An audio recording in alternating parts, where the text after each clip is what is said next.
अक्सर निराशाजनक ही रहता था।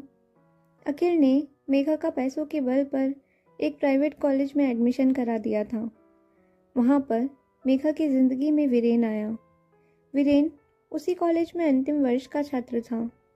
मेघा वीरेन को भी घुमाती रही और फिर जैसे ही वीरेन ने आगे बढ़ना चाहा, मेघा ने उसे इग्नोर करना शुरू कर दिया। मगर वीरेन पीछे नहीं हटा तो मेघा ने वीरेन को सब सच बता दिया। वीरेन को मेघा दिल से भाग गई थी और उसे कॉलेज के बाद पारिवारिक बिजनेस और विवाह दोनों ही करने थे। वीरेन के परिवार ने वीरेन को बहुत समझाया, मगर आखिर में उन्हें वीरेन की जिद के आगे झुकना ही पड़ा। इधर अखिल और वंदना इतनी जल्दी मेघा के विवाह के पक्ष में नहीं थे, मगर उन्हें पता था कि वीरेन से अच्छा रिश्ता मेघा को शायद आगे ना मिल पाए। मेघा की खूबसूरती से सब प्रभावित थे, मगर सब मेघा की हार्ट प्रॉब्लम से डरते थे।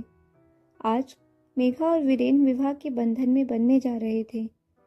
अखिल और वंदना ने विवाह में दिल खोल कर खर्च किया था। उन्हें सपने में भी भान नहीं था कि उनकी मेघा को वीरेन जैसा जीवन साथी मिल जाएगा। उधर वीरेन के रिश्तेदारों को यह लग रहा था कि वीरेन के परिवार ने दहेज के लालच में ये सब किया है। पहली रात वीरेन और मेघा ने बातों में ही काट ली। अगले दिन मेघा जब तैयार होकर बाहर आई तो महिलाओं में कानाफूसी होने लगी थी। वीरेन की ताई जी मेघा को मुंह दिखाई देते हुए बोली, बहू तो एकदम बैटरी वाली गुड़िया जैसी लग रही है। कोई कहता, है तो बहुत खूबसूरत, लेकिन एकदम सफ़ेद है, जैसे एनीमिक हो। मेघा को सब समझ आ रहा था कि अनजाने में सब लोग उसे सुना रहे हैं। रात को जब वीरेन ने मेघा के करीब आना चाहा तो मेघा घबरा गई। मेघा बोली, तुम तो जानते हो ना कि मेरे हार्ट में पेसमेकर है, मैं ज़्यादा एफर्ट नहीं कर सकती हूँ।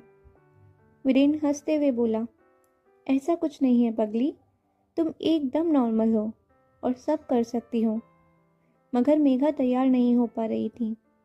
देखते ही देखते 10 दिन बीत गए थे, मगर वीरेन अब तक भी मेघा को विश्वास नहीं दिला पा रहा था। मेघा को अब छोटे छोटे काम करने पड़ रहे थे। मेघा की सास उससे कहती, बेटा धीरे धीरे अगर घर के तौर तरीके समझोगी तो तुम्हें यह घर अपना लगने लगेगा। मेघा की ससुराल वाले चाहते थे कि मेघा उनका बिजनेस ज्वाइन कर ले, मगर मेघा कहती, ना पापा ना, मैं इतना स्ट्रेस नहीं ले सकती हूँ। एक रोज़ घर पर बहुत मेहमान